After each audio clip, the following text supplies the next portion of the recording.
não é? Então, a ideia, né, de se estudar dados binários é que a gente possa modelar, então, fenômenos que tenham somente duas respostas possíveis, né? A gente sabe que esses tipos de dados são nada mais, nada menos provenientes da ideia do ensaio de Bernoulli, ou seja, a gente tem um sucesso e um fracasso, né? E a gente vai tentar modelar isso com relação a algumas variáveis explicativas que possam estar aí, de alguma forma, afetando, né, essa probabilidade aí do sucesso e do fracasso, né?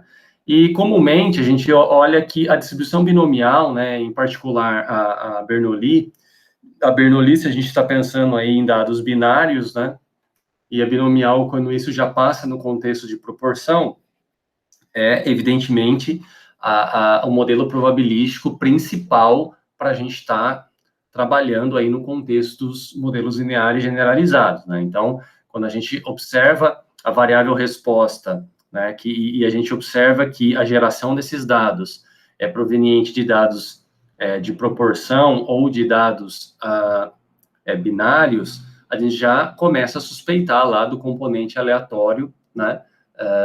Qual seria, né, aquele primeiro passo, identificar uma distribuição de probabilidade pertencente à família exponencial, que seria, naturalmente, a binomial. A gente só tem que tomar cuidado com a palavra proporção, porque nem sempre a proporção é proveniente de contagem, tá? No caso da binomial, a gente sabe que é, né?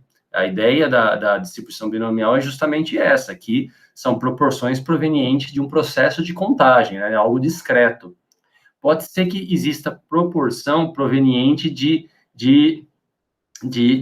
uma espécie de uma espécie contínua, né? Como, por exemplo, você avaliar, por exemplo, vamos supor, um estudo na quantidade de álcool que existe, por exemplo, num certo volume, né, de gasolina. Então, por exemplo, você fala, olha, numa amostra tem, vamos supor, 22% de álcool, na outra tem 21%, na outra tem 25%, né? E você quer avaliar alguma coisa sobre se isso está adulterado ou não. Ora, essa porcentagem, né, é uma porcentagem de um volume, e um volume não tem nada a ver com contagem, né? É uma variável contínua.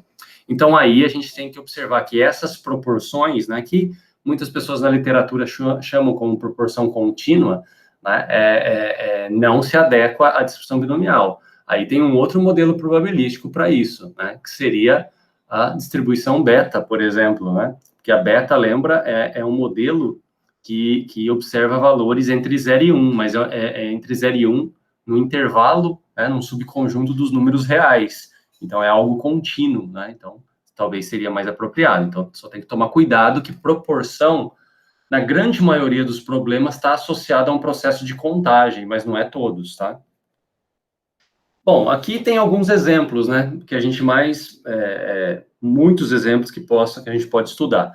Como, por exemplo, a ideia da gente avaliar, né, um prognóstico clínico. Então, por exemplo, no final a gente vai ter dois resultados, ou o paciente vai estar curado ou não vai estar curado. E a gente vai estar avaliando isso sobre várias variáveis explicativas, né, como, por exemplo, variáveis clínicas, está associados lá aos vários tipos de exames, por exemplo, de sangue, né? Pode pegar nível de colesterol, o nível de glicose, né? Várias outras medidas, ou variáveis que sejam genéticas ou comportamentais, enfim, né? Então, esse é um tipo de exemplo, né? Então, se a pessoa está curada ou não após realizar um tipo de tratamento, né? Então, a resposta é 0 ou 1. Ou algo muito associado dentro ali da área de economia, né? Também tem um certo interesse, né, que é o risco de crédito, né? Então, que você pode ter um interesse do pagamento, né, ou não, por meio de um cliente, né? Então, existe muitos estudos, né? Aliás, eu tive um orientado que trabalhou com isso, né, mas não no contexto de MLG, tá? Em um outro tipo de contexto, né, no contexto de análise de sobrevivência, mas era a ideia do risco de crédito nesse exemplo de MLG está associado a você identificar aí, né, ou principalmente aí o banco, pode ser um banco, por exemplo, né, quem está fornecendo o empréstimo, vamos dizer assim, está preocupado com a inadimplência, né? Então, se a pessoa vai ser inadimplente ou não. Então, só tem duas opções. E, evidentemente, que existem várias variáveis que podem estar associadas à inadimplência, né? Como, por exemplo, as questões socioeconômicas, né? Por exemplo, o tipo aí do empréstimo, o relacionamento, né, do cliente com o banco, se o cliente sempre foi um bom pagador, ou questões associadas à renda familiar. Às vezes, o indivíduo que tem a maior renda da família acontece algum problema, ou perde um emprego, ou simplesmente a pessoa falece, né, e gera uma outra questão, né, isso também pode estar associado à inadimplência, tá? Então, é um outro exemplo aí, em uma área completamente diferente. Ou também, voltando a algo mais, algo que nos últimos anos, aí, vamos dizer aí, pelo menos na última década, foi muito constante, né, que a gente acabou vendo muito de alguns resultados, principalmente tem um grupo lá em São Carlos que trabalha com isso, que é as previsões, né, dos jogos de campeonato, dos jogos, dos mais variados esportes, né. Ficou muito claro, teve uma certa relevância, principalmente na Copa do Mundo de 2010, onde o pessoal lá conseguiu prever qual que era a final, né, da Copa, mas não era utilizando a distribuição binomial, tá? Porque a binomial, nesse caso, para essas partidas, seriam vitória do mandante ou visitante. Então, tem que ser esportes que teria somente dois resultados, como, por exemplo, o basquete, né? Não existe empate. Ou esportes que não tem um empate, tipo o vôlei, algo do tipo, né? E você poderia avaliar esses resultados, né? A vitória do time lá dentro de casa ou fora de casa, em função do desempenho dessas equipes, o histórico dos confrontos, né? Também a quantidade de atletas lesionados durante uma temporada e tal. Já para o caso lá do futebol, que foi analisado, e ainda né? Existe esse grupo de previsão até hoje, você não utiliza a binomial porque você tem, né, um terceiro resultado, que seria o empate, né? Então, você tem 3 resultados possíveis. Aí, a ideia é utilizar um outro modelo probabilístico, que é chamado de multinomial, né? Então, é válido, né? Existem regressões multinomiais que você tem mais do que 2 aí resultados para um tipo de ensaio, por exemplo, né? Mas para outros tipos de esportes que não têm empate, e a grande maioria deles, né, você pode estar utilizando a distribuição binomial aí para estar modelando e, quem sabe, fazendo previsões, tá? Então, são exemplos, existem nas mais variadas áreas, né, esses tipos de exemplos aí, só trouxe alguns para vocês, tá? Bom, então, qual que seria a ideia da regressão para os dados binários, tá, barra proporções, né? Então, no contexto do MLG, a gente teria, então, N variáveis aleatórias independentes, né, de tal forma que cada uma dessas variáveis aleatórias, né, dada a uma covariável, vai seguir, então, uma distribuição binomial, né, com MI valores, né, e PI seria a probabilidade aí de sucesso, né, em que esse XI aí, de tal forma, esse XI é um vetor, né, são o vetor de variáveis explicativas aí, associadas a cada uma das observações, né. Bom, aqui é simplesmente a ideia, né, então o GLM, ele pode ser especificado dessa maneira, né, como está aqui embaixo. No caso, como a gente está tratando agora da regressão para dados binários, né, lembra que quando a gente trabalhou isso com os dados lá do Rotenone, a gente deixou algumas vezes desse formato, né, ou seja, não é uma função da média propriamente dita, né, mas é uma função da probabilidade, ou seja, da proporção, né, mas lembra que quando a gente trabalha com a distribuição binomial, né, a gente sabe que a média é justamente igual ao quê? A esse número MI multiplicado por PI, né? Então, se a gente está trabalhando aqui com a probabilidade, a gente consegue cair na média, né? Então, a gente consegue ter a relação aí da média com as suas covariáveis via uma função de ligação, né? Então, assim, para o caso de dados binários ou de proporção, é mais interessante a gente estudar Então, uma função da proporção do que a própria média, tá? Porque é isso que a gente está interessado, né? Já que a nossa variável resposta pode ser uma proporção ou um número ali de... ou os dados virem como zeros ou uns, né? Então, a gente tem interesse aí em trabalhar com a função, o PI, né, em função aí em termos de uma função dos preditores lineares, tá? Do preditor linear, melhor dizendo. Né? Então, essa é a configuração clássica aí para se trabalhar com dados de proporção ou binários, né? E, claro, a gente tem toda uma questão para a escolha da função de ligação. Então, é evidente que a gente pode realizar aqueles testes, né, que a gente fez, que a gente comentou um pouco na aula passada, mas usando, vamos dizer assim, um bom senso inicial, né, a gente tem que observar que a função de ligação deve ser contínua, diferenciável e monótona, né, então isso é algo que a gente tem que ter em mente, né, senão não tem sentido essa função ser de ligação, né. É também uma função que deve ser capaz de produzir valores, né, do eta no intervalo 0,1, tá, porque a gente vai estar aplicando isso, né, aonde? Numa proporção que está entre 0 e 1, né? Então, a gente tem que ter essa outra questão aí envolvida, né? Também é uma função que tem que ser capaz de linearizar a relação entre o componente aleatório e o sistemático, né? Então, a ideia do modelo linear é justamente aqui, né? Então, se ela não linearizar, ela não seria nem um modelo linear generalizado, tá? Né? E, por fim, a ideia da função de ligação é ela proporcionar uma interpretação simples, né? Que ela tenha uma interpretação simples para os parâmetros, né? Essa que é a grande questão, tá? Então, aí está muito associado a uma ideia também de parcimônia do modelo, né? E tudo mais, né?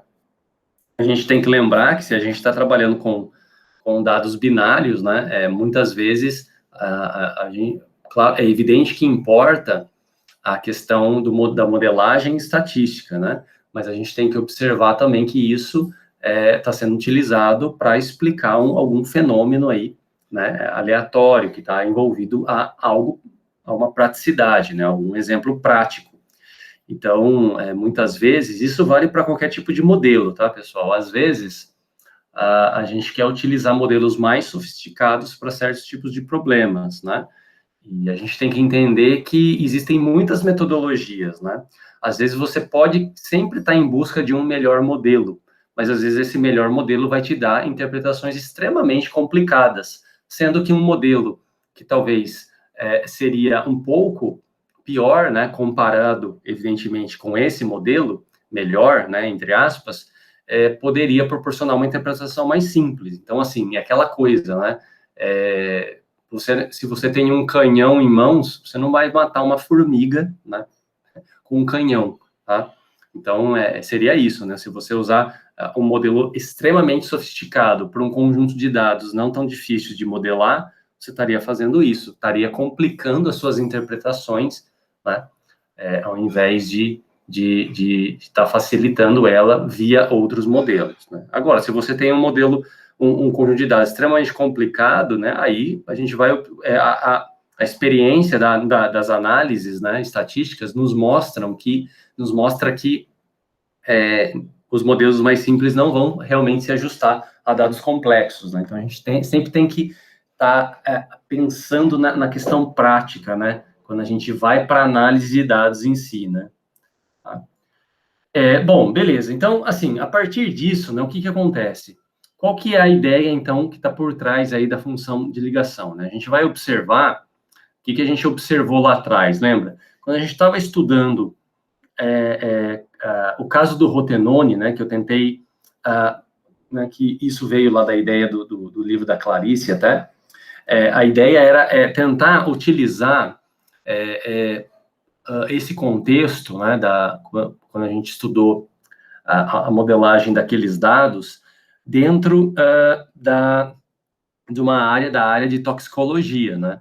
Então, ali lembra que a gente tinha, né, uma relação, a gente tinha uma função, né, que era uma função U, que a gente chamava, que era uma função de tolerância, né? Porque a gente estava interessado, né, naquele caso, a partir do momento de uma dose, né, aplicada, qual era a proporção, né, que ia te fornecer lá a morte dos insetos e coisa do tipo, né? Então, a gente acabou propondo para aquela função de tolerância, para aquela variável aleatória, né, que era a tolerância, a gente observou que aquilo seguia uma distribuição de probabilidade e a gente falou de algumas, né? Por exemplo, se seguisse a distribuição normal, se aquela distribuição seguisse uma distribuição logística, se aquela variável aleatória seguisse uma distribuição Gamble, né? Por exemplo.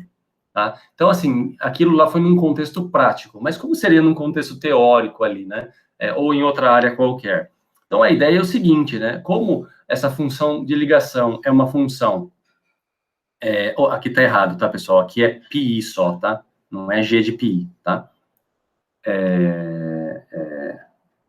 Não, tá certo. Desculpa, tá certo.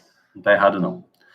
Então, a ideia é o seguinte, né? Como a função de ligação é uma função que tem que ser contínua, ela é diferenciável e monótona, então, a gente poderia associar como função de ligação, né? Está associada com a função de distribuição acumulada. Porque a função de distribuição acumulada, ela também é contínua, ela também é monótona, né? Lembra que ela é sempre crescente, né? E ela também é diferenciável, né? Porque se a gente fizer a derivada dela, a gente cai na função densidade lá, né? Então, a ideia é um pouco essa, né? Utilizar aqui, no caso, uma inversa, né? A inversa da distribuição acumulada, ou seja, a gente assumir, né, para dados, para esse tipo de problema, que a função de ligação aplicada à proporção seria igual à inversa, né, da função acumulada. E por que a inversa? Porque a gente poderia, dessa maneira, isolar a proporção, né, que seria a nossa variável resposta aí de interesse, sendo igual à função de distribuição acumulada de alguma variável contínua, né, aplicada no preditor linear. Tá? Então, essa seria, de forma equivalente a essa primeira equação, uma maneira de estar descrevendo, né, a relação entre o componente aleatório, né, que vai estar associado aqui a essa proporção, e o componente sistemático, que são o x-beta, né, associado aqui em termos de uma função f, que é uma função de distribuição acumulada qualquer, para uma variável contínua, claro. Tá? E, claro, se essa função acumulada é anormal, a gente acaba caindo nesse modelo, no modelo Probito. Se é da logística, acaba caindo no modelo Logito. Se é da distribuição Gamble, acaba caindo no complemento log-log, que são, de fato, as funções aí as funções mais utilizadas, né, para o caso de uma variável aleatória contínua, tá? Dessa f aqui. Mas não são as únicas. Se vocês procurarem em outros livros, né, nos livros aí que eu repassei para vocês nos materiais de MLG, né, que são muito mais completo do que eu posso estar falando aqui. Vocês vão ver, por exemplo, a ligação Cauchy, né, é uma outra que vem da distribuição Cauchy, né, que também às vezes é utilizada, tá? E tem vários outros casos, né? Mas, no geral, a gente observa que essas três são as que mais funcionam em termos práticos, tá? Em termos práticos ali de aplicação dos dados, são a que mais a gente encontra e a que mais faz sentido na hora de a gente interpretar esses parâmetros aí, tá? Então, assim, a gente já discutiu essas três num contexto mais prático, né, que era lá na área de toxicologia. Então, vamos voltar a conversar um pouco um pouco sobre elas, e também observar se é possível a gente tentar generalizar uma família de funções de ligação, né? Às vezes é possível. Tá? Então, assim, o modelo Logito, então, ou, né, o Logit, tá? Que é o quê? É a função de ligação que se baseia, né, na acumulada da distribuição logística, né, a logística padrão, né? Então, ou seja, o que é a logística padrão? É aquela que não possui parâmetros, ou seja, o parâmetro μ da distribuição logística é 0 e o sigma da distribuição logística é 1, ou seja, é essa função acumulada aqui, tá? Então, se vocês procurarem a distribuição logística, vocês vão observar que a função acumulada da distribuição logística padrão é essa daqui, é e elevado a z sobre 1 mais e elevado a z, e que z são os valores observados aí que pertencem aos reais, né? Então, assim, quando a gente utiliza essa função de ligação, a gente acaba caindo na regressão logística, né? Que é uma regressão clássica aí, né? Muito utilizada nas áreas aí que envolvem dados binários de proporção. Então, baseando-se nisso, né, a gente pode construir um modelo linear generalizado, ou seja, usando essa equação aqui, né, ou seja, πi igual a f do x beta, em que a f é a acumulada da logística, né, acumulada da logística, a gente tem, né, o modelo dado dessa maneira aqui, né? Então, o modelo, ele pode ser escrito dessa maneira, o πi igual a e elevado ao preditor linear, dividido por 1 mais e elevado ao preditor linear, né? Então, quando a gente estuda o modelo dessa maneira, a gente está na escala da variável resposta, naturalmente, né? Que a resposta aqui, né, vai ou seja, se a gente estimar esses parâmetros, ó, eu tiver o beta 0 chapéu, beta 1 chapéu, até o beta p chapéu, a gente tem os valores estimados da proporção, né? Mas a gente pode também computar isso, né? A gente pode computar isso em termos na escala do preditor linear, ou seja, quando a gente faz a linearização do modelo, né? Então, linearizando esse modelo, ou seja, aplicando o log aqui, né? Ou seja, deixando em termos do x beta, a gente tem o modelo dessa maneira, né? Que é o log de π sobre 1 menos π, que é igual ao x beta. Esse log aqui, pessoal, muitos autores escrevem como logit de πi, tá? Então, é possível, se vocês procurarem alguns materiais, está escrito dessa maneira. O que é o logito, né, de πi? É o log de πi sobre 1 menos πi, tá? Então, às vezes, a gente modela dessa maneira aqui também, né? Então, essa é a cara do modelo linear, né, do modelo de regressão logístico, tá? No caso do modelo Probito, é a mesma ideia, só que agora a gente vai estar usando como a função acumulada a distribuição normal padrão, né? Então, a distribuição normal padrão é a distribuição aí acumulada, tá? Então, aqui, pessoal, não tem aqui sim tá, corrijam aí, né, se puderem e tal, mas aqui, ó, o modelo é dado dessa maneira, tá? Então, é o φ, né? Esse φ maiúsculo é representado como uma função acumulada da normal padrão, né? Tá? Então, não é o φ elevado a menos 1 aqui, né? Então, não, tem alguma coisa que tá esquisito aqui. Na verdade, tá certo isso, tá, pessoal? Aqui tá, o que tá errado tá aqui, ó. Aqui é πi igual a φ, né, do x beta, tá? Então, aqui sim tá correto, né? Porque aqui a gente está trabalhando com a inversa da acumulada, né? Que vai ficar, esse aqui é o modelo Probito, né? O Probito é dado dessa maneira.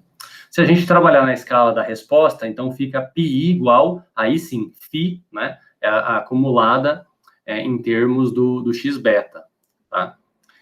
Mas o que a gente observa na prática quando se ajusta o modelo, o Probito, né? Então, esse modelo aqui, ó, esse termo, né? O φ a menos 1, né? A inversa da acumulada da normal, aplicada no πi, é também chamado de Probito de πi, né? Ou Probit de πi. Mas o que a gente observa na prática? Que tanto o modelo logístico quanto o modelo Probito, né, eles possuem comportamentos semelhantes, né? Então, assim, a gente não vê tanta diferença no ajuste dos dados quando a gente trabalha com os dois, né? Então, assim, quando usar um, quando usar outro? Em geral, depende muito da área, né?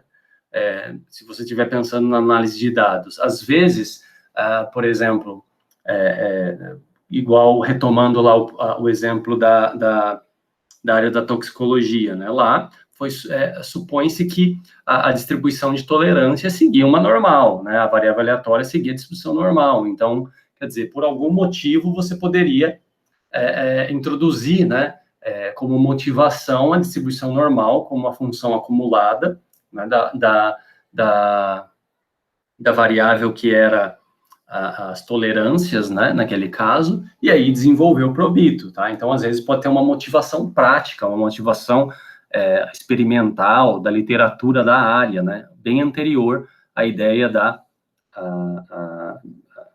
teoria, mas é possível construir a partir do modelo teórico sem nenhum problema, tá? A ligação complemento log-log se baseia na distribuição Gumbel, né? Então, a distribuição Gumbel é uma distribuição muito importante para no estudo de valores extremos, né? Então, existem até modelos de valores extremos, né? Em que se estuda, né, as máximos e os mínimos, por exemplo, de temperaturas e os seus comportamentos. Então, ela é bem interessante, né? A ideia aqui utilizar a Gumbel é no sentido de que a distribuição Gumbel já não é uma distribuição simétrica, né? Como é a distribuição normal padrão e como é a distribuição logística, tá? Tanto a logística quanto a normal são simétricas, né? A logística é simétrica, mas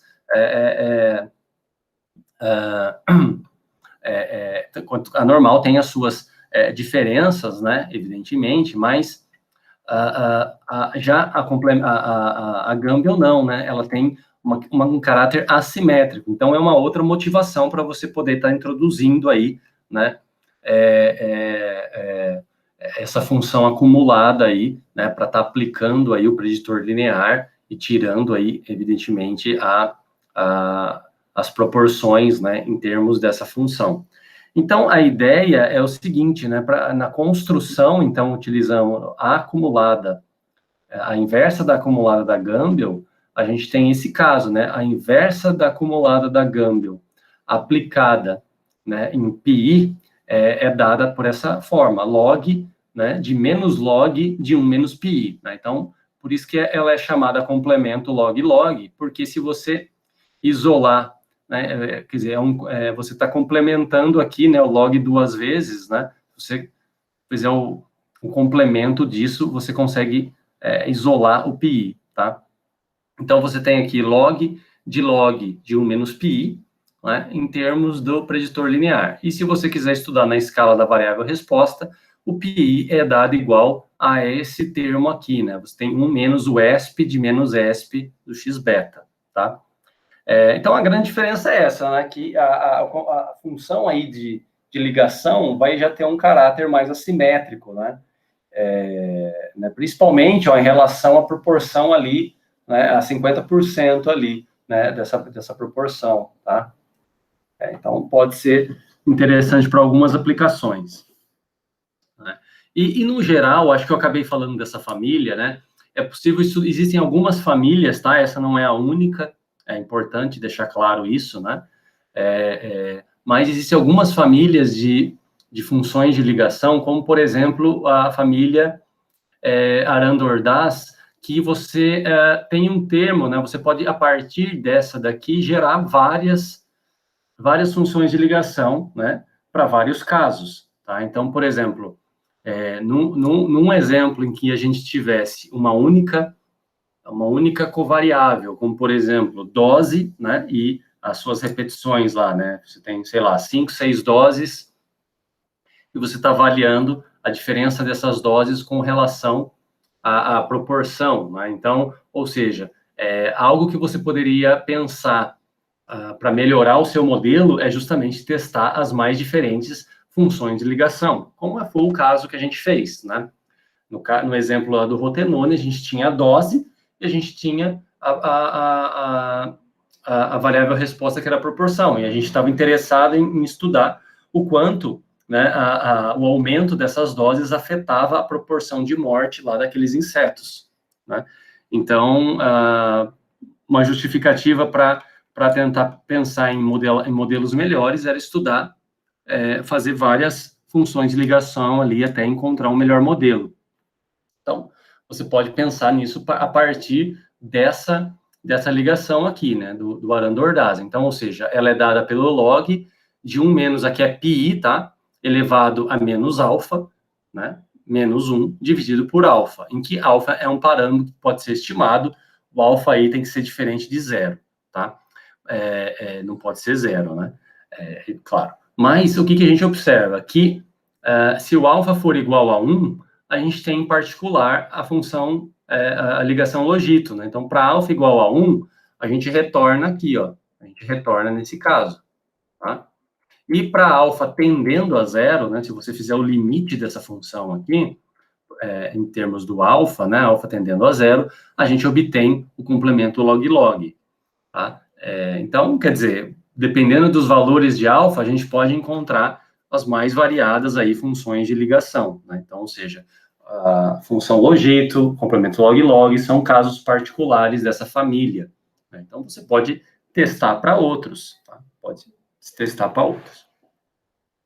Bom, vamos focar, então, o objetivo do estudo aqui, né? A ideia é a gente focar aí dentro do modelo de regressão logístico, tá?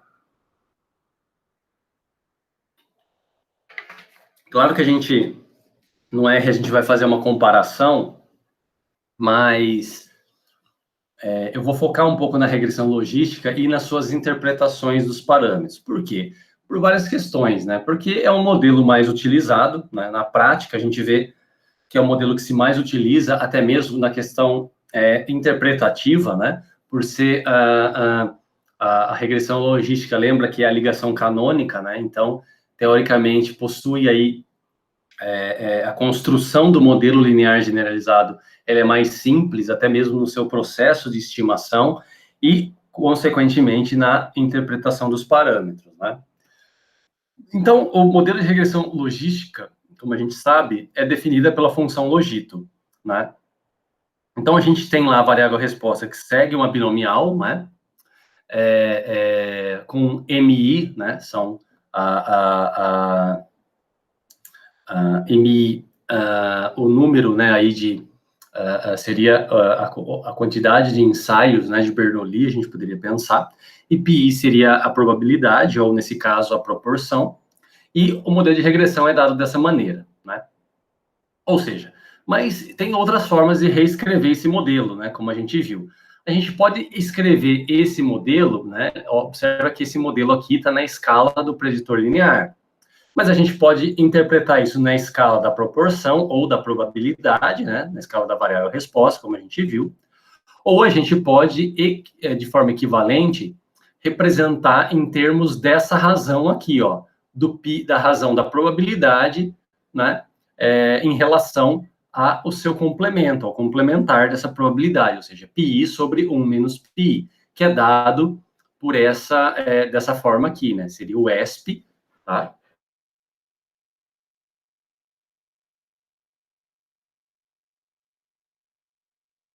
Em relação ao seu complementar, né, é chamada na literatura de chance, ou de odds, tá? Então, odds, ou chance, né, é definida dessa maneira, como πi sobre 1 menos πi. Né? E muitas áreas utilizam a ideia de chance, né? A chance de algo em relação a algo é tanto. De onde vem essa ideia? Vem disso daqui, tá? Então, você poderia, por exemplo, né, estimar qual é a chance, né, por exemplo, sei lá, vamos imaginar um outro estudo, tá, que a gente esteja avaliando, por exemplo, vamos imaginar o seguinte, que tem um estudo em que nós estamos avaliando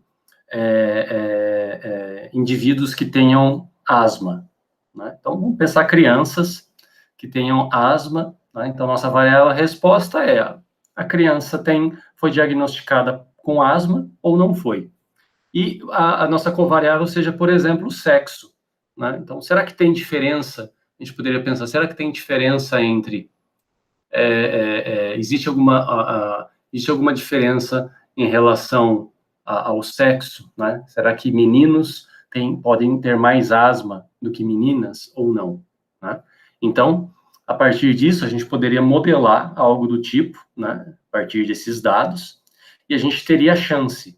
né, poderia modelar em termos da chance. Então, você poderia chegar, né, claro que se esse valor estimado for próximo de 1, o que a gente poderia concluir? Olha, que parece que não existe nenhuma chance, né? Então, agora, se, por exemplo, essa chance fosse igual a 2, você poderia concluir, olha, existe uma chance, né, dos meninos terem asma 2 vezes, né, tem duas vezes mais chance dos meninos terem asmas do que as meninas, né? Então, essa ideia de 2 vezes, 5 vezes mais, vem da onde? Vem justamente dessa ideia aqui, tá? E como que fica, então, a interpretação de parâmetros? A interpretação dos parâmetros é justamente baseada nessa ideia das chances, né? Mas não a partir do conceito da chance, né? Que seria a ideia da odds, né? A odds seria essa razão. Mas sim sobre algo que a gente chama de razão de chances. Então, a gente tomaria isso, né? E ainda trabalharia dentro de uma razão, né? Então, a gente sabe que a interpretação dos parâmetros aí no modelo logístico, ele se baseia na razão de chances, que é chamada aí na literatura de odds ratio, né? Aqui não tem S, tá? É odds ratio, ou seja, razão de chances, né? Ou seja, vamos tentar pensar um pouco sobre isso no contexto que a gente tem agora, tá? Então, vamos supor, né, que a gente tem um modelo de regressão aí simples, né, ou seja, existe uma única covariável e que essa covariável seja contínua, tá, seja numérica. Não vamos pensar em categorias, como eu estava falando com vocês aí, né, de sexo masculino ou feminino. É possível isso? É, mas vamos pensar que ela seja contínua, tá? Então, a gente pode calcular, então, a odds ratio, né, a razão de chances, associada à covariável mais uma unidade, né, um valor, mais um aumento unitário dessa covariável. Por exemplo, você tem temperatura, então você está, né, sei lá, você está pegando temperaturas em graus Celsius, então você vai estudar o acréscimo, né, de 1 grau, por exemplo, ou né, vamos pensar, o acréscimo de 1 grau nessa temperatura, tá? Então a gente vai pensar aqui na razão entre o acréscimo, né, o aumento unitário de x da covariável em relação à própria covariável, em relação, né, a nenhum aumento, tá? Então, a razão fazendo isso a partir da razão de chances, né? Então, a razão de chances, né, de x mais 1 em relação a x é quem? É a odds, né, de x mais 1 em relação a odds do x. Mas quem é a odds? A odds, ou seja, a chance, nada mais é do que a razão entre a probabilidade para aquela covariável dividido por 1 menos a probabilidade para aquela covariável, né? Então, a gente teria no numerador a probabilidade ou a proporção, né, para a covariável x mais 1, tá? Que é a covariável mais o acréscimo unitário, né? Então, tá aqui, ó, a chance, né? Π de x mais 1 sobre 1 menos π de x mais 1, e o denominador seria a outra chance, né? Que seria a proporção, então, seria a odds, né? A chance em relação à covariável x, ou seja, π de x sobre 1 menos π de x, tá? Então, fazendo aí, então, algumas manipulações algébricas, né? Porque quem que vai ser o π? Ora, o π é isso daqui, ó, tá? O π é isso daqui. Então, ou seja, se a gente tem uma única covariável, a gente está trabalhando como? A gente está trabalhando no modelo e elevado a beta 0 mais beta 1, né? x1, tá? Né? Dividido por 1 mais e elevado a beta 0 mais beta 1, x1. Né? Pode ser o xi1 aqui, não tem problema. Tá? Só que quando a gente está aplicando isso daqui na covariável x mais 1, então aqui vai ser beta 1 vezes x mais 1, né? E quando a gente tiver na covariável somente x, sem esse acréscimo, ficaria o modelo propriamente dito, né? Então, quando a gente substitui, tá, esse πi aqui com uma única covariável nesses termos, a gente vai acabar encontrando, né, essa relação, ou seja, fazendo vários processos aí né, vai cancelar vários termos, então a gente acaba tendo e elevado a beta 0 vezes beta 1 elevado a x1 mais 1, né, dividido por e elevado a beta 0 mais beta 1x, tá? Supondo que a gente tem uma única covariável. E aí o que sobra para a gente é somente o e elevado a beta 1, né? Porque aqui o e elevado a beta 0 vai cancelar, né? A gente vai acabar tendo e elevado a beta 1x comum também aqui, e o que vai sobrar vai ser e elevado a beta 1, né? Quando a gente fizer essa distributiva. Então, esse que é o resultado da odds, né? Em que, pessoal, ó, a probabilidade do xi, né, a proporção π de x é quem? É a probabilidade, né, do y aí, da nossa variável resposta ser 1, né, porque a proporção aqui é o nosso sucesso, dada a covariável, tá? É isso. Então, mas o que significa esse termo aqui, né, e elevado a beta 1? E elevado a beta 1, então, qual que é a interpretação? Ele corresponde, então, ao acréscimo na chance da resposta, né, ou seja, do sucesso, para um aumento unitário em x, né, para um aumento unitário da nossa covariável, tá? Então, ele vai ter um acréscimo de e elevado a beta 1, né, na chance da resposta aqui, né, do nosso sucesso, para cada aumento unitário da covariável. Então, essa é a interpretação do parâmetro associada à regressão logística, tá? Né? E claro que esse beta 1 é um valor que pertence aos reais, né? É um valor que pertence aos reais. Então, ele pode ser negativo, evidentemente, e aí não seria, né? E aí não iria corresponder, por exemplo, a um acréscimo, né? Poderia corresponder a uma diminuição.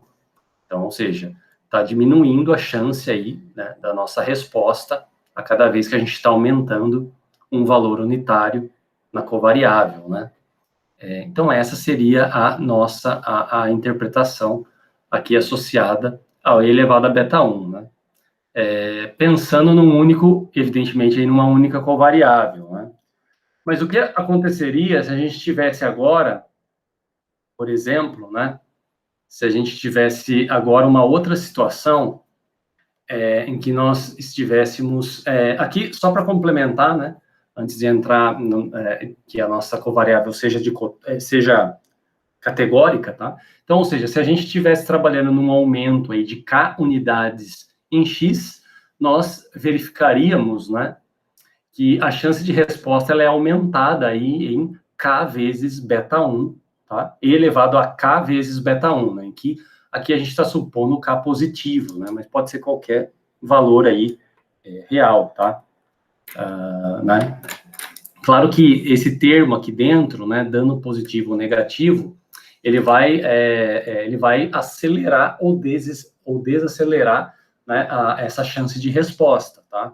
Porque você teria a função exponencial elevado a um termo, a uma potência positiva, ou uma potência negativa. Então, você ou está acelerando ou está desacelerando, né? Então, isso aí vai depender do problema, tá? Mas a questão é observar, né? Se você tem um aumento aí de K, né, não é somente um aumento unitário, você vai ter esse K, onde esse K vai acabar caindo, né? Dentro da odds ratio aí. Ele vai cair justamente dentro aqui, né, nesse um fator multiplicativo, né, ao coeficiente aqui, né, do parâmetro, né? O coeficiente de regressão aqui. Bom, agora, imagina a situação, pessoal, em que nós temos uma variável categórica, tá? Então, num primeiro momento, vamos pensar aí em duas categorias, né? Então, a gente tem lá uma variável que é dicotômica, como, por exemplo, o sexo. Então, você tem A e B, né? Mas poderia ser outro caso, tá? Outro exemplo, né? Supor só que é poderia ser o sexo, que talvez é algo mais simples aí, né, talvez a primeira variável que a gente pense. Que ela é inserida no modelo, mas, nesse caso, a gente tem que pensar o seguinte, né, por exemplo, igual quando eu estava falando com vocês sobre o exemplo aí das crianças com asma e o sexo, né, masculino e feminino. Então, é claro que a nossa resposta, o nosso estudo tem que ser em relação a alguma coisa, né? Então, quando eu falo assim, olha, os meninos têm 2 vezes mais chance de ter de ser diagnosticado com asma com relação às meninas, quer dizer que eu estou indicando uma dessas variáveis em relação à outra, né? Então, aqui a gente tem, aí vai depender como a gente vai inserir isso no modelo, né? Então, a gente, por exemplo, a gente tem duas categorias A e B, tá? Essas categorias não têm ordem, pode ser uma variável, como é o sexo, né? Nominal, e ela vai ser inserida para o modelo por meio da variável indicadora sendo B. Então, ou seja, a categoria B, né, é indicada como uma indicadora. Então, ou seja, quer dizer que eu vou tirar as minhas interpretações de B em relação a A, tá? Né? Seria mais ou menos essa ideia aí. Então, para constituir isso, a gente faz a mesma coisa. Como que a gente pode estudar em termos de interpretação? A gente estuda a odds ratio, né, a razão de chances, aqui de B em relação a A. Então, isso é estudar a razão das duas chances, né? Quem que é odds de B? Ora, são PB, né? Porque agora a gente só tem uma categoria ali, né? Dividido por 1 menos PB, isso daqui é chamado de chance, né? Em relação à chance de A, que é πA sobre 1 menos πA, né? Em que esse π de A aqui é quem? É a probabilidade de resposta para um indivíduo da categoria A. E, evidentemente, que o π de B é a probabilidade da resposta para um indivíduo da categoria B. Então, essas são as pequenas diferenças que existem quando a gente trabalha com uma variável, uma covariável contínua com uma com uma categórica, né? E se a gente for trabalhar nisso, né, o que eu quis dizer com a variável indicadora aqui? Se eu estou trabalhando com B em relação a A, é o seguinte, então eu estou associando a B, né, a uma variável indicadora, então, ou seja, B vai ser 1, enquanto o A vai ser 0, tá? Então, é isso que a gente está pensando. Então, nesse sentido, quando a gente pensa lá, né, a gente tem X como sendo categorias, né? X é a covariável dicotômica em A e B. Então, o nosso modelo, a nossa covariável aqui agora, ó, esse xi, vamos pensar o nosso x, ele é o quê? Ele vai ser igual a 0, né? Para quando a gente estiver pensando na categoria A, ele vai ser igual a 1 quando a gente estiver pensando na categoria B, porque eu estou estudando algo de B em relação a A, né? Eu quero saber qual que é a chance, né, de B em relação a A, tá? Então, isso acaba ficando dessa maneira, né? Acaba ficando qual maneira, né? Aqui, dessa daqui. Então, ou seja, aqui a gente teria o modelo, né? Fazendo todas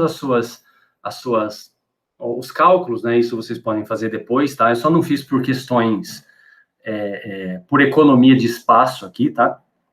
Então, a gente acaba chegando E elevado a B mais beta 1 vezes X, né? Um X associado aqui quem?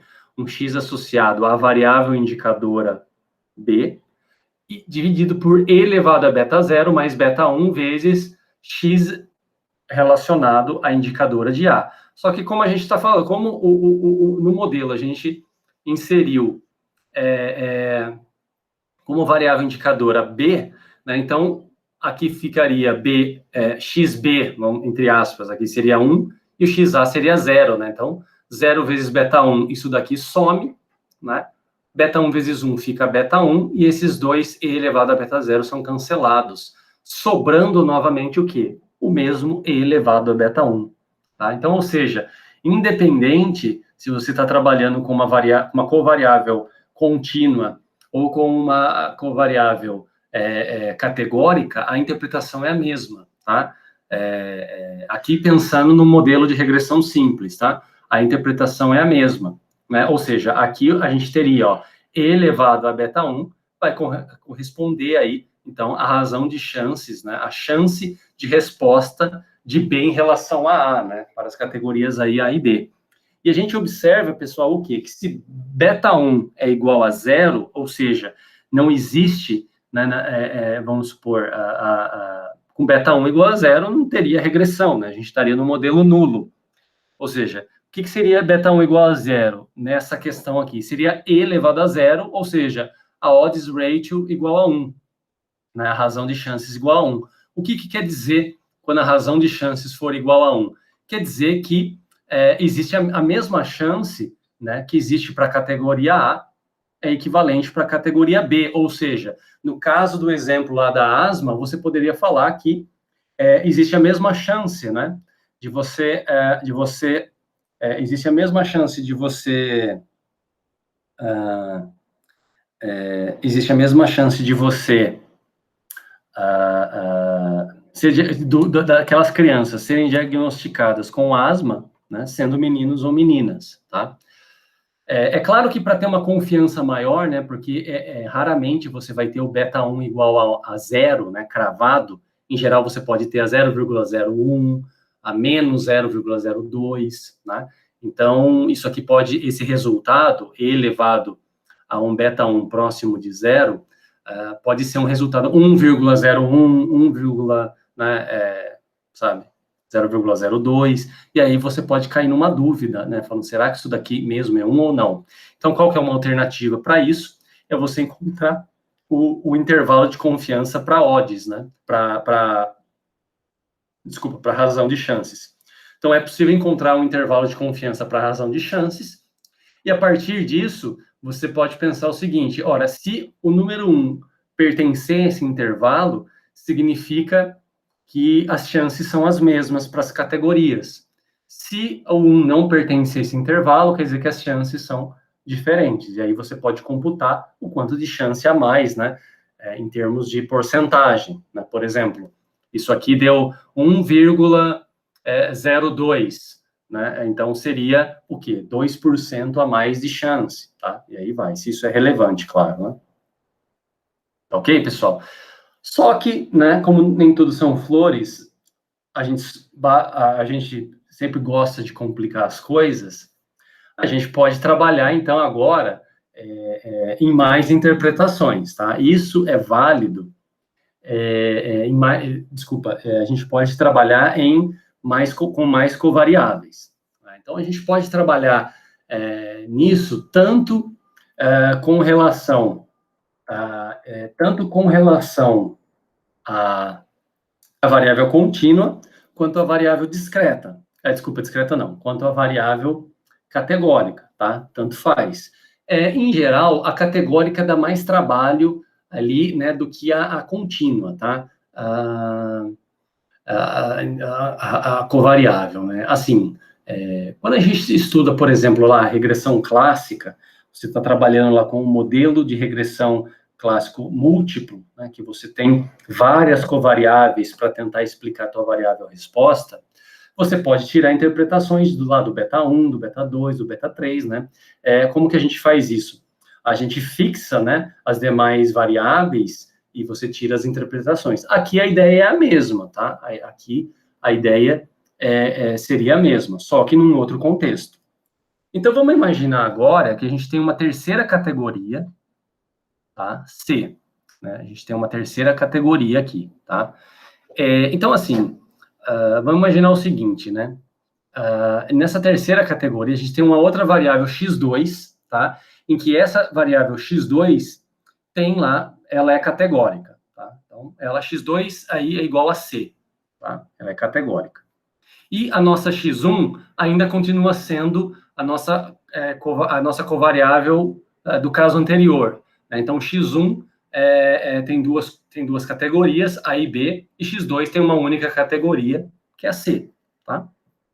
Só para a gente nomear em letras A, B e C. E o nosso modelo, então, é dessa maneira, né? Então, nosso modelo é lá o modelo logístico, né? Que é beta 0 mais beta 1 xi1 mais... Opa, aqui é beta 2, tá? Aqui tá errado. Aqui é beta 2 vezes x e 2, tá? Né? Beta 2, x e 2, tá? Então, é claro, se a gente está trabalhando com a razão de chances, é só a gente fazer o ESP disso, tá? Só a gente fazer o ESP disso. Beleza. Tá? Bom, então é o seguinte, né? Para a gente trabalhar, então, com a razão de chances nesses casos, a gente vai ter que trabalhar, então, como? De algumas maneiras. A gente tem que fazer isso de duas em duas, né? Ou seja, se a gente quiser tirar os efeitos aí, né, as interpretações, por exemplo, de quem que é o beta 1, quem é o beta 2, né, em termos aí da razão de chances, né, a gente vai ter que trabalhar duas em duas, né, porque essa categoria aqui, ó, tem tanto A e B, e essa categoria tem C, né, poderia ter C e D, mas só foi C, né. Então, a ideia é a seguinte, é a gente trabalhar isoladamente duas a duas. Então, a gente trabalha primeiro, por exemplo, a odds ratio aqui para B e A, né? E aqui nesse caso, pessoal, a gente vai manter, claro, a indicadora aqui de X2 é C, né? Porque eu só tenho a variável C, eu só tenho, desculpa, a categoria C lá dentro, tá? Né? Estou tentando pensar num exemplo que tenha uma única categoria aí, né? Mas, sei lá. Tá? Então, é claro que o x2 aqui vai ser igual a 1, né? No caso, indicando C, e aqui o x1 ainda é daquela mesma forma, né? Ela vai ser, x1 vai ser igual a 1 quando a gente estiver se referindo à categoria B, e x1 vai ser igual a 0 quando a gente estiver se referindo à categoria A. Como se fosse, pensa no sexo, né? Masculino 0, feminino 1, por exemplo, tá? E aí a gente vai fazer a mesma coisa, a odds ratio para isso. Só que agora mudou o modelo, né? O modelo não é mais linear simples, ele é linear múltiplo agora, né? Então a gente escreve ele dessa maneira, tá? Então a odds, né? O que seria a odds? Que seria cada um isso, essa razão, né? Seria o ESP disso daqui, tá? Por isso que já está dessa maneira, né? Então é o ESP, né? Isso daqui, tá? É o ESP de beta 0 mais beta 1 x1 mais beta 2 x1. Só que quem é o x1 aqui? A variável indicadora, né? Se a gente está pensando bem em relação a A, então x1 aqui, nesse caso, seria 1. E quem seria, quem seria o x2? No caso aqui, o x2 seria 0, porque eu estou fixando como se a gente estivesse eliminando, né, a variável C, a gente fixa aquela covariável e estuda B em relação a A. Então, XC aqui atribuiria o valor 0, né, a gente não está, o X2, desculpa, atribuiria o valor 0 porque a gente não está trabalhando com a covariável C aqui. Em ambos, tá? Pode ver que é tanto o numerador quanto o denominador. A diferença do numerador com o denominador é que a odds para o A aqui seria beta 1 vezes 0, né? Porque aí a gente vai para o que a categoria A representa para a covariável x1, que é a 0, né? Enquanto que o numerador aqui, a variável x1 representa 1, porque a gente está indicando a categoria B, né? A gente quer saber a relação B em relação a A. Então, quando a gente faz esses cálculos, a gente acaba caindo E elevado a beta 1, como a gente já tinha anteriormente, tá? Então, não importa quantas covariáveis você tem aqui. Você pode ter várias covariáveis, tudo categoria, por exemplo, cada covariável ter 2 categorias. Se você estiver estudando bem em relação a A, todas as outras aqui, beta 3, né, para uma categoria, desculpa, para uma covariável x3, x4, x5, x6, sempre vai ser 0, porque você está avaliando, né, o efeito de B em relação a A. O efeito disso é E elevado a beta 1. Agora, se a gente estiver fazendo o efeito de C elevado em relação a A, então muda um pouco de figura, tá? Ou seja, nesse caso, o que a gente estaria fazendo? Nesse caso, a variável indicadora aqui, né, x2 é igual a 1, e o A aqui seria o 0, tá? O A aqui seria o 0, né? Então, muda um pouco de figura, porque a gente está estudando C em relação a A, né? Então, seria a mesma ideia, mas quando a gente trabalha de forma análoga aqui, a gente observa que a odds ratio de C em relação a A, a gente obtém E elevado a beta 2, né? Então, ou seja, para a gente dizer alguma coisa da categoria C em relação à categoria A, né? Por exemplo, sei lá, a questão da asma, vamos supor que a gente coloque como essa variável C, que as crianças tiveram contato com ácaro, né? Ácaro, poeira proveniente de ácaro. Ácaro é algo que é muito sugestivo a desenvolver asma, né? Em alguma pessoa que já tem predisposição. Então, o que seria que você estaria avaliando? Você estaria avaliando qual que é a chance de uma criança desenvolver asma que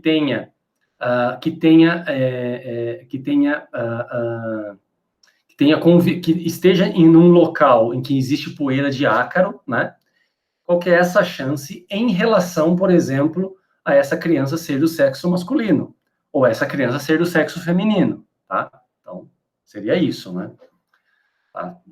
Seria essa a ideia. Né? Então, o efeito disso, nesse caso, de ser em relação a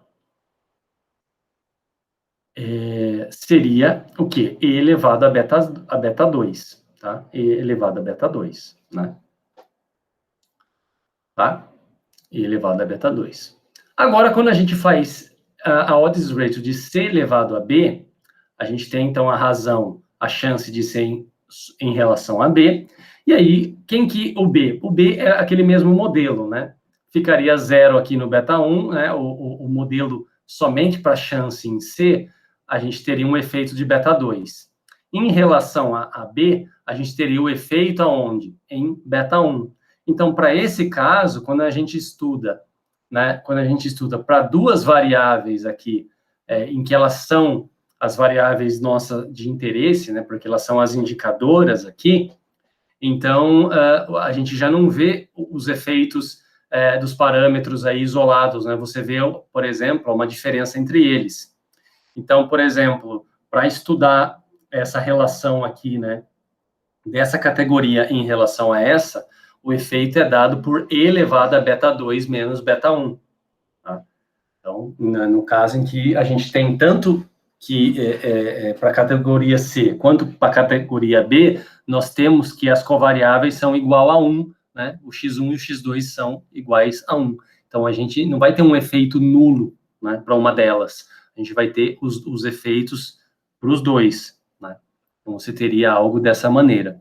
E isso é idêntico se a gente tivesse mais covariáveis, tá, pessoal? Se você tivesse mais covariáveis, a ideia era sempre trabalhar, se a intenção é trabalhar nessa razão de chances, né, e é a forma de a gente tirar a interpretação para os parâmetros, é a gente fazer isso 2 a 2, né? É a gente realizar esse estudo aqui 2 a 2. Né? Então, assim, para múltiplas variáveis, o que a gente pode pensar? A gente pode fazer interpretações idênticas a isso, né? Sempre ressaltando aquela questão que eu tinha comentado, que a interpretação da razão de chances, né, é calculada a partir de uma particular covariável e ela é válida quando você está fixando os valores da demais, né? Então, assim, quando a gente estudou essa primeira, a C foi fixada, né? A C foi fixada, então aqui 0 para ela, né? A gente não está querendo ver esse efeito aqui, só está querendo ver o efeito da categoria B em relação a A. Quando a gente está estudando essa daqui, a gente está querendo ver a categoria C em relação a A, e dessa daqui em relação C em B, e assim a gente vai fixando, né? Ou seja, aqui fixou a C, aqui fixou a B, e aqui fixou a A, né? Se a gente tivesse mais, seriam mais, claro, isso aqui aumentaria, mas não mudaria a forma de se interpretar, tá? Então, a interpretação nasce dessa natureza aqui, né, associada a essa questão, né? Você teria esse fator aqui, né, exponencial, o expoente, né, o E elevado a alguma coisa, pode ser a um parâmetro, ou a subtração de parâmetros, né, que iria corresponder a um acréscimo ou uma diminuição na chance da resposta para um valor unitário em X, se a gente está pensando numa variável, numa covariável contínua, ou a chance em relação de uma categoria em relação a outra, se a gente está pensando numa variável categórica, tá? Então, essa que é a ideia da interpretação.